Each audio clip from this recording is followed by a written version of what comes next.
I'm Amy Goodman with Juan Gonzalez. Well, events are underway this week in New York to mark the 50th anniversary of that World's Fair. That in 1964, when the fair took place in Flushing Meadows Corona Park, Queens, it drew 51 million visitors over the span of 2 years.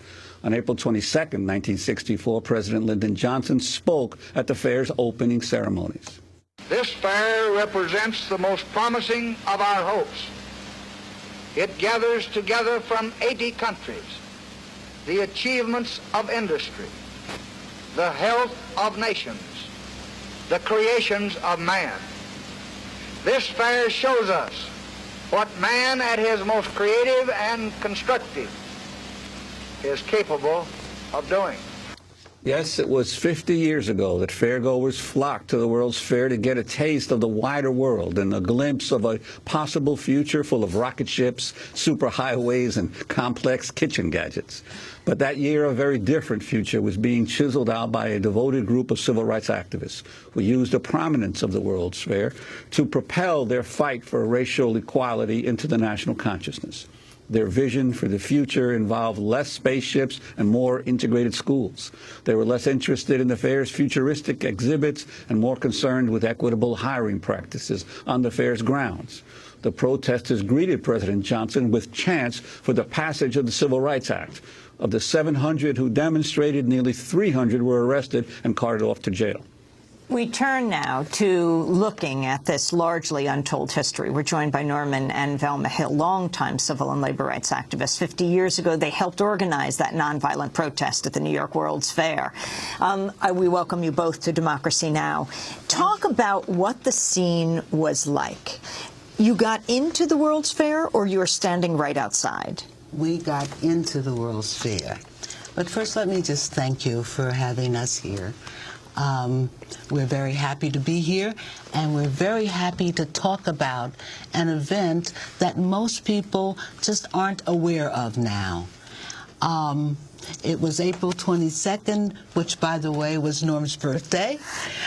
So we were doing... Happy birthday, Norm. We were doing what we did most of the time, which was demonstrating. Now, that was a core demonstration, but... You mean the Congress of Racial Equality? The Congress of Racial Equality, CORE, under Jim Farmer, because CORE became a very different organization years later. But this was under Jim Farmer, right after the freedom riots in the South, and we were very concerned. Norm was the program director of CORE, and we were doing many things to bring the what was going on in the South to the North, because there were always problems in the North. And Velma was East Coast Field Secretary. Of CORE, yes. We were a couple at CORE. And we had something very interesting happening on that April 22nd.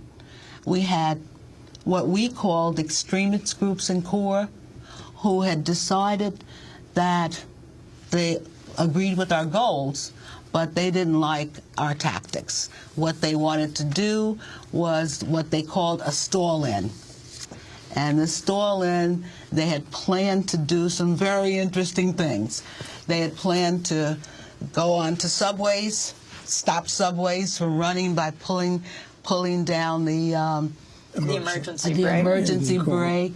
They had planned to sit in at the bridges and stop people from going to work. And they had planned to take ravenous rats and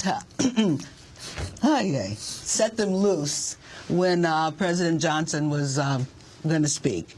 And we just didn't think that that was a good idea. We thought that that's really preventing workers from going to work who had nothing to do with the World's Fair.